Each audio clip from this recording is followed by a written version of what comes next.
fantasy short stories. Of Risk and Relativity by Lesley Herron.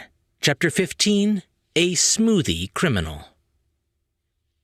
A black castle, an old king on a twisted throne, searing pain. Memories danced like dust motes in a sunbeam in Wraith's mind. The more he tried to hold one, the more it slipped from his fingers or distorted until nothing remained. The one thing he was certain of, sitting in the tattered confines of the prince's shade, was the overwhelming presence of danger. I know you asked me to give you a moment to think, but I'm starting to panic here. Baron's own mind was racing as he followed along behind their captors. The young Fey Lord with the large moth wings, mounted atop a giant white fox, had been leading his troop of soldiers and creatures for an hour. But the fear returned as the dense forest around him began to thin, suggesting to him that they were nearing their destination. I'm still trying to remember, but I know we are not in the Wild Queen's domain, and that fairy is a prince, like you. Well, that explained the entourage that had immediately surrounded Varen and his brother when the other prince approached. His wrists were bound with leather strips woven between bands of iron, a simple yet effective tool against those who could cast magic. None of them could. Still, the Fey Lord had addressed them as though he recognized who they were. Perhaps he could be reasoned with? A prince to prince? The sound in his mind was somewhere between a bitter laugh and a strangled yelp. No. Varen's eyes moved to his brother, laid out on a simple stretcher between two dark-skinned Fey. The man grimaced in pain with each jostle and step. His eyes slowly regained their focus, be it from Wraith's healing or the time spent laying down, he didn't know. But Lucian, at least, was faring better than the lichen. Still unconscious, Winter had been bound around the neck, elbow, wrist, knees, ankles. Honestly, there was hardly a joint in the man's body that wasn't shackled, tied up, or restrained. And just to be absolutely certain, the lichen had been tossed into a cage now carried by 4 of their armed escort. Their chances of escape were dwindling with each step. Where are you taking us? Lucian's voice was weak, but managed to carry in the still air. If you know who we are, then... Oh, of course we do. The Fey Lord spun around to face Lucian, startling him with a white smile that split across his face.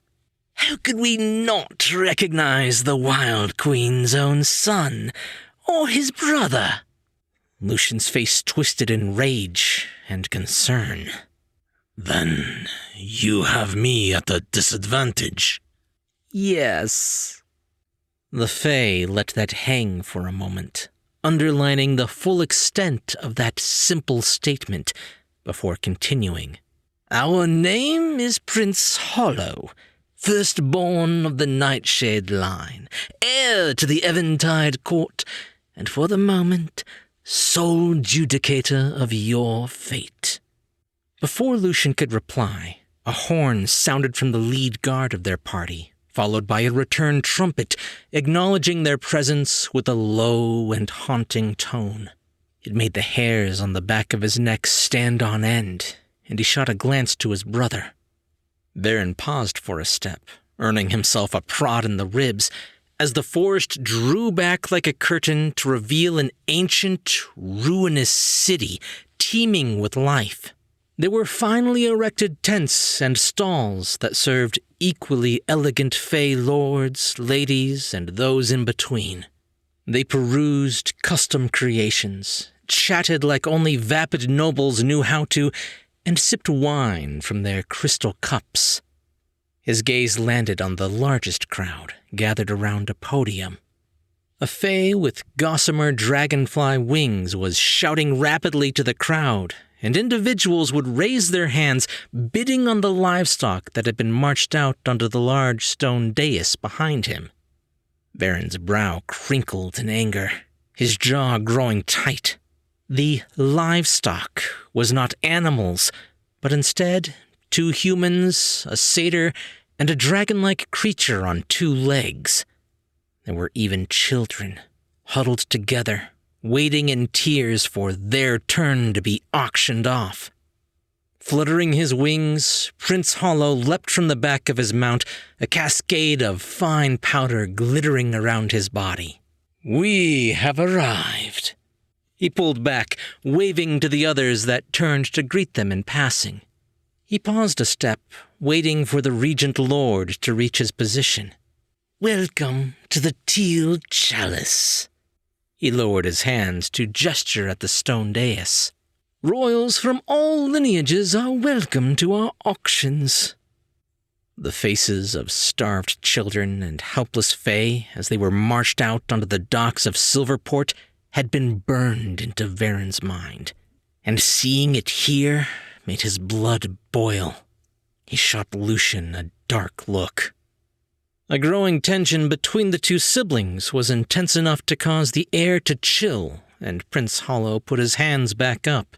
Now, the Teal Chalice has held the long-standing tradition of auctioning off creatures for war for thousands of years." He smiled, his eyes wrinkling in gleeful malice. "You see, we have helped steer the tides of bloodshed since the age of the goddess." This city... A puzzle piece fell into place inside Wraith's mind. Oh, this is where Ravaria made the first Twisted. Lucian tried to sit up, but one of the guards shoved him back down. And are we to be next in your auction? Is that why you hunted us down? Of course not. Prince Hollow gave a dismissive gesture. We were tracking the Shade Cat. They are worth much to the right buyer. But you stole our prey. He paused, gesturing to the still unconscious lichen. Thankfully, you did not kill that one. A rarity. Ready to argue, Varen raised his hands, even though he doubted anyone here would understand. But it was an unnecessary reaction, as his brother sat up with a growl, slapping the guard's hand. The lichen is mine. Lucian nearly spat the words, as if he loathed the idea. Not for you to auction off. Everything in these lands belongs to our father. Hollow waved his hand toward a crooked old man who sat hunched in a covered box that overlooked the entire area. The wolf is his, the cat was his, you are his.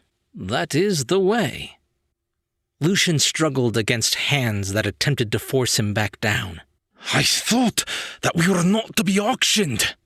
As we said, of course not. Prince Hollow smiled, like a child with a new favorite toy. You are far too valuable to sell. Forced into submission at last by the overbearing guard, Lucian spat out a slew of curses before he glared at the Fey Lord. You claimed the royals from all lineages were welcome. Does that not include us? Hollow raised a pale eyebrow. You wish to become a client? No, it's a trap. Varen lunged to stop his brother, but as he jumped out of the way of one of the guards that moved to intercept him, he stumbled and... Yes, we wish to become clients. Excellent. Hollow's smile only grew as he clapped his hands once in relief. Ha! All you must do now is pass the test. Test? What test? You didn't say anything about a test. Clicking his tongue against his teeth several times, Hollow chastised the young royal who came from beyond the veil. We only serve those who show the strength to win at any cost. It's a simple deal, really. Fight an opponent of our choosing, win, and you two are welcome to come and go.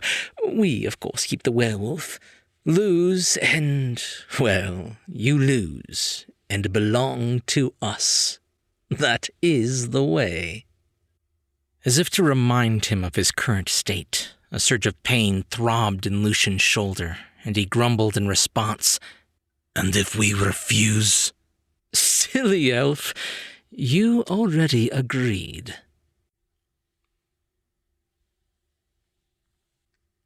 1292, 1293. Lucas plodded down the corridor, counting off room numbers. His tired hands unfolded the small scrap of paper with a semi-legible 1294 scribbled on it. He'd overheard for weeks now that there was a secret nap room that the cleaning staff would use to skive off work, a place where management never checked. He'd finally convinced Twixel, his fellow janitor and puckwudgie, to trade the info to him in exchange for an extra smoothie from the cafeteria. The little hairballs were addicted to sugar and only permitted one a day. He was exhausted, and not from the work. Nearly being killed by Atlas's crazy ex, coming face to face with a cosmic horror, and finding out he had a half-sister had worn him down to the frayed edges. Oh, not to mention the revelation that the love of his life was still alive. He'd spent the last 3 days obsessing over how to escape and had neglected to allow himself much time for sleep. He stared at the number on the note and then up at the door. This was the right place, Lucas thought with a sigh. The door frame had several slats of wood nailed in place over the entrance and an out-of-order sign to prevent entry. Reaching through a gap, he twisted the knob and pushed. The door wasn't attached to the slats, and it swung open without complaint. He ducked under the blockade and stepped inside. Now, he had learned that any room beyond floor 7 didn't remotely adhere to any rational laws of physics. Some took up more or less space than should be possible. Others were flooded with magic, or, in the case of one room on floor 10, 1,000 chairs. So here, on the 12th floor, finding more than he had expected wasn't exactly a novelty. However, the birds that rushed past him did cause him to jump in surprise. The hotel had a no-pets policy, though exceptions were made for divine beasts and familiars. Perhaps those were holy parrots? He giggled to himself as he stepped further in. A cathedral-sized room spanned out before him, complete with broken pillars and overgrown arches. It was as if a temple had been forgotten and abandoned within the hotel. Every inch of what he could see was layered in hundreds of plants, trees, flowers, and vines. Frilly palms of a variety Lucas had never seen before competed with towering nut trees to reach the light that poured in through a massive stained glass ceiling. Pops of color highlighted the orchids and passion flowers. Everywhere he looked, some species of vibrant bird fluttered in and out of the thick canopies. A tickle of elation settled into his soul as he watched them swoop and soar about, until it was quickly replaced by horror as one was sucked into a rather terrifying, jagged rip of light in the middle of the room. His mouth formed a line as he gave the thing a wide berth. Yeah, that's not scary at all. It was hot, sweltering hot, like an actual rainforest. Lucas's eyes stung in the heady moisture as he turned to the nearest plant to see something that resembled a monstera. But instead of large, flat leaves pocked with fenestration, these ones were nearly the length of his arm, with a single hole in the middle of the leaf. Exhaustion pulled him away from the interesting plant and further into the room as he sought out this coveted nap nook he had been promised. What he found instead was an old puce-colored couch, half hidden by a moth-eaten blanket and several mismatched pillows.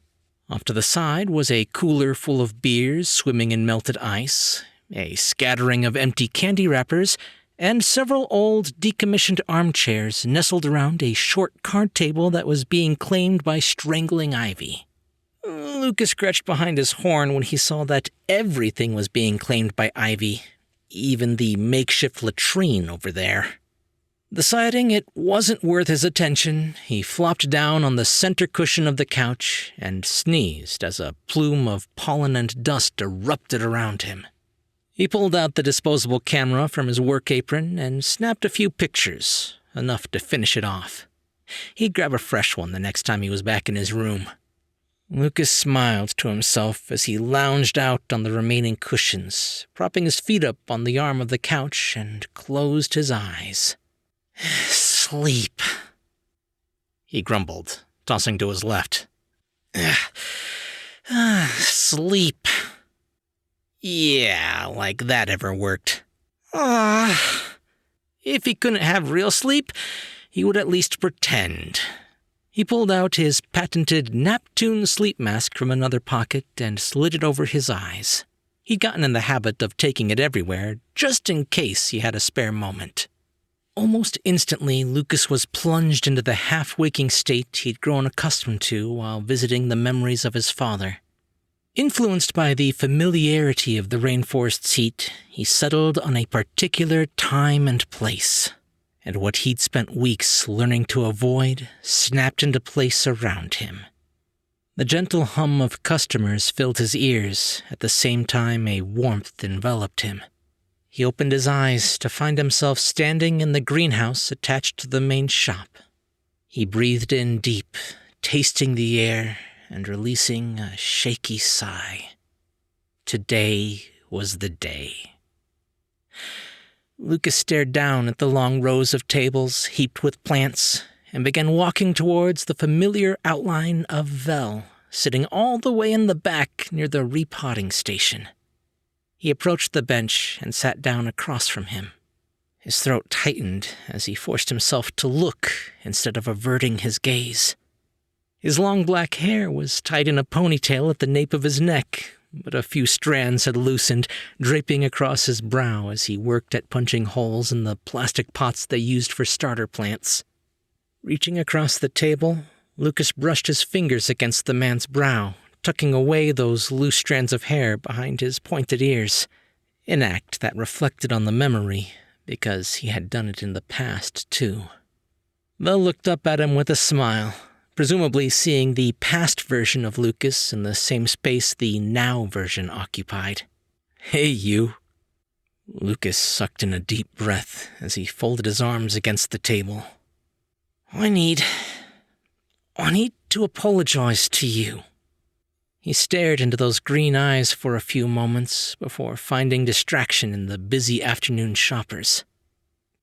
"I'm sorry I gave up on you, that I blamed you. I thought you were dead. We all did, except your mom. And I..." "Hey, it's okay, I can fix this." Lucas glanced back as Vel dragged pieces of a broken pot and the plant contained within over to his side of the table. He smiled, remembering how he had accidentally broken the pot just to have an excuse to go see him that day. "And I've already told you, my mother will love you. Stop worrying." "I'm not worried." Lucas climbed to his feet, fully aware Vel couldn't actually hear him, and moved around the table.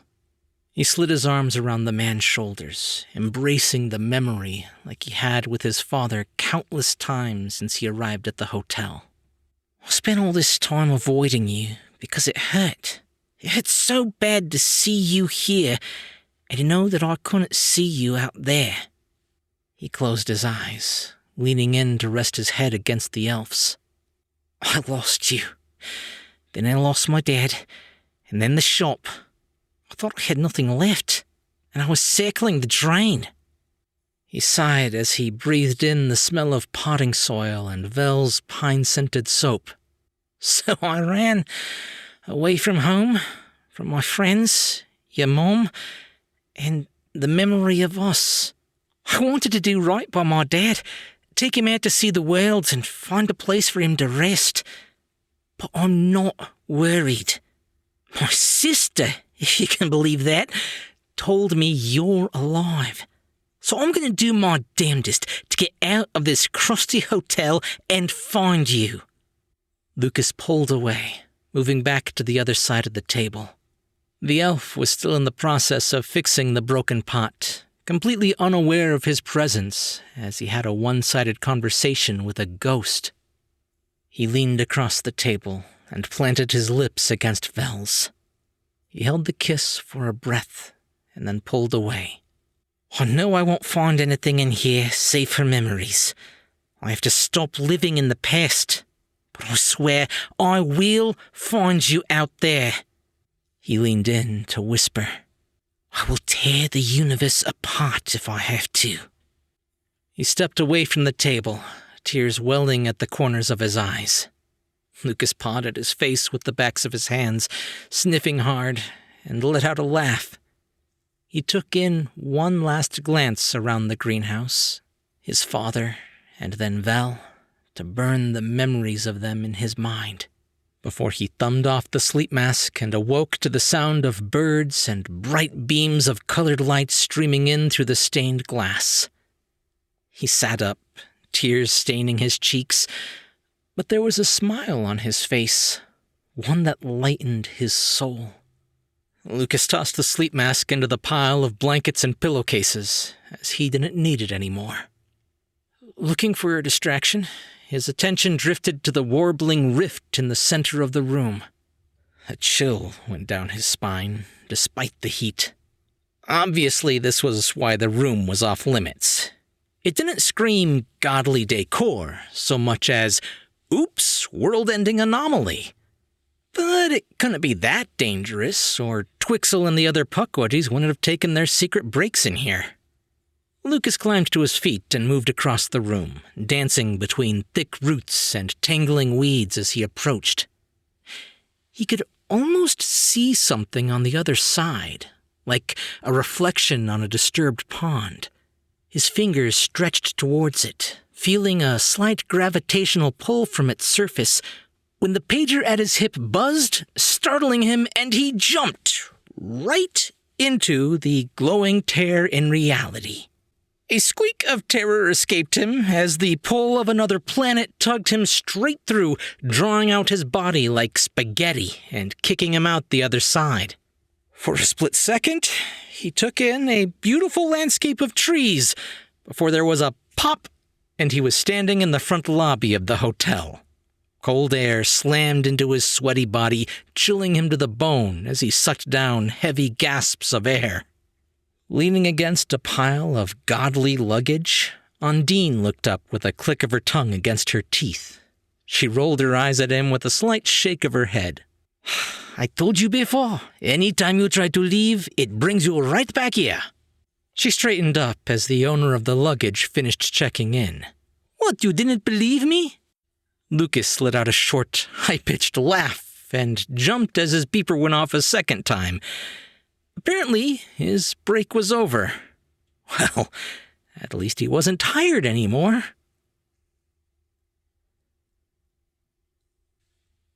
Remember, keep your weight on your back leg. You're wielding a longsword, not a rapier. You've always been weak to leg sweeps, and you want to be able to dance back if they rush you. Varen rolled his eyes and nodded as Lucian helped do the buckles of his breastplate.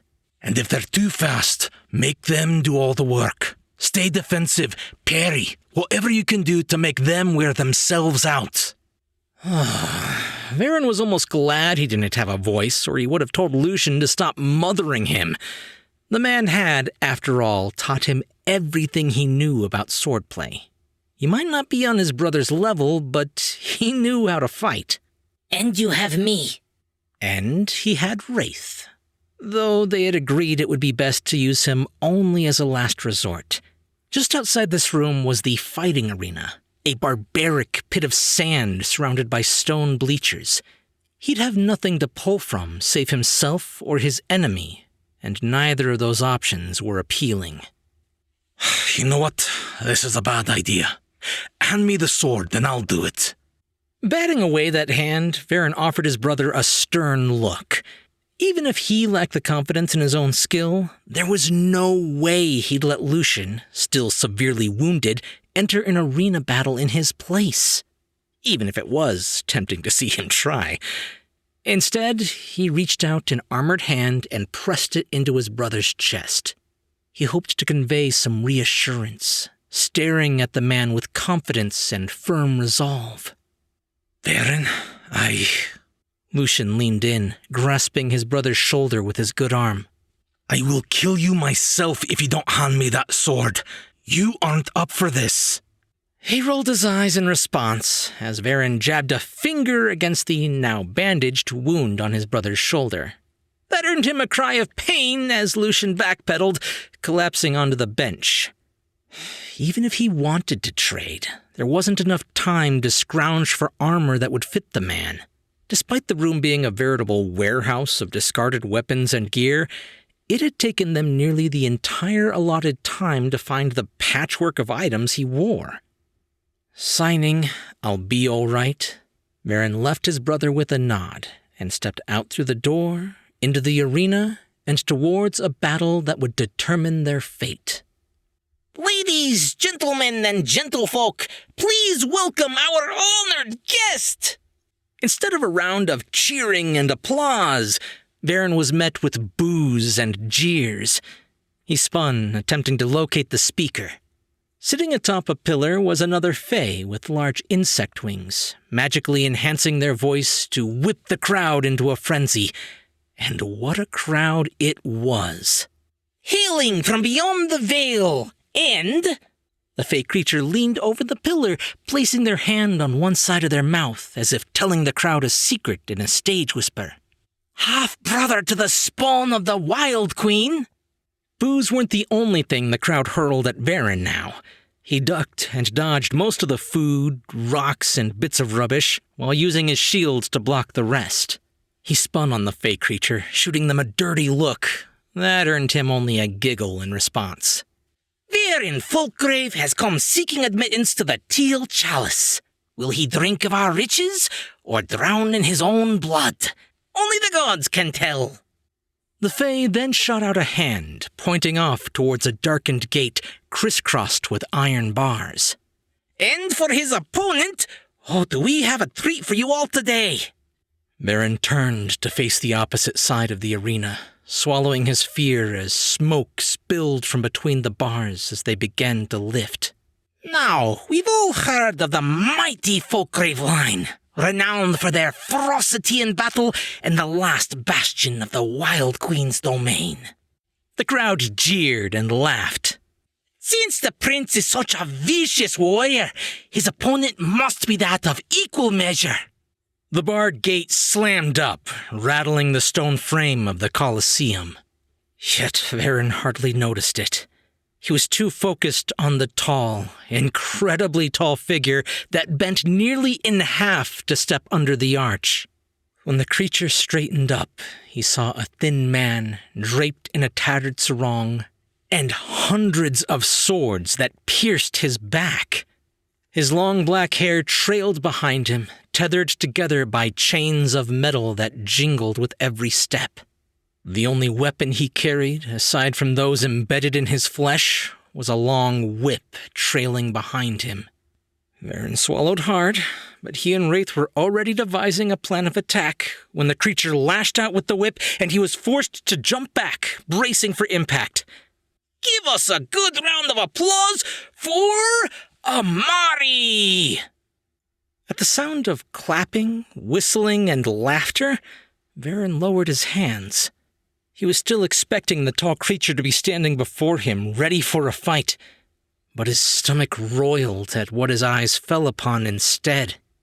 It wasn't a whip that had been launched toward him, but a rope tethered to a small, pale pink child with tiny horns on her head. Herron's wide eyes shot back toward the tall creature, only to watch as it stooped beneath the arch once more, leaving him alone in the arena with one of the children he'd seen near the auction dais. No, this is wrong. This isn't fair. He whirled around, scanning the crowd behind him to find Prince Hollow seated near the top of the bleachers and still wearing that white smile. He couldn't hold that teal gaze with the fury burning inside him. His eyes drifted back along the crowds, still laughing and jeering, and then down at the little girl. Herron wanted nothing more than to scream for them to bring back the beast, to let him fight or die to that instead. This child was bruised and scraped, bleeding from the collar around her neck, and she was using her short sword to try and stand. Wraith, what would happen if I throw down my weapon? Oh, don't do that. They would probably kill her, and then they'd do it all over again, until they found someone you would fight. It's win or lose. There was no winning with a choice like that. Herron grit his teeth hard enough that they hurt. With a silent growl, he tore off his helmet, his greaves, the breastplate, all of it until he stood in only the clothes he had arrived in. Be ready. For what? The little girl? I don't want to hurt her. He didn't answer as he moved toward the frightened child.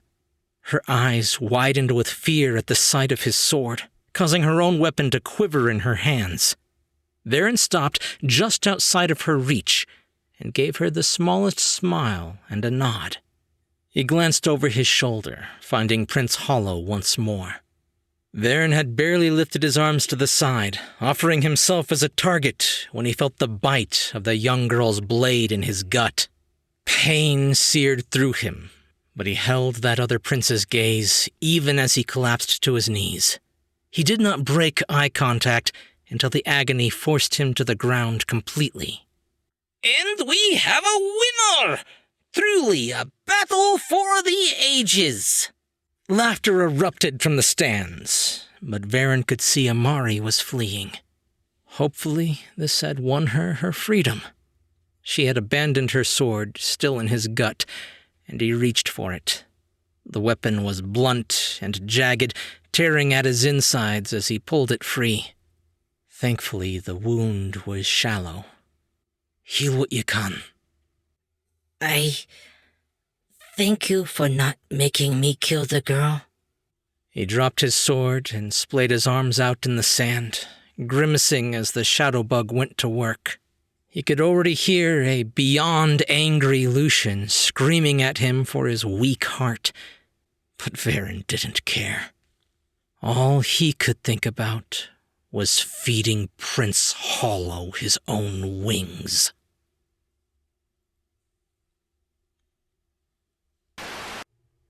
You've been listening to Of Risk and Relativity by Lesley Herron, Book 5 in the series here on Tall Tale TV. If you would like to listen to the entire book in one place, or any of her other novels, you can find them at talltaletv.com/series, or by following the links in the description. Come on, Twixel.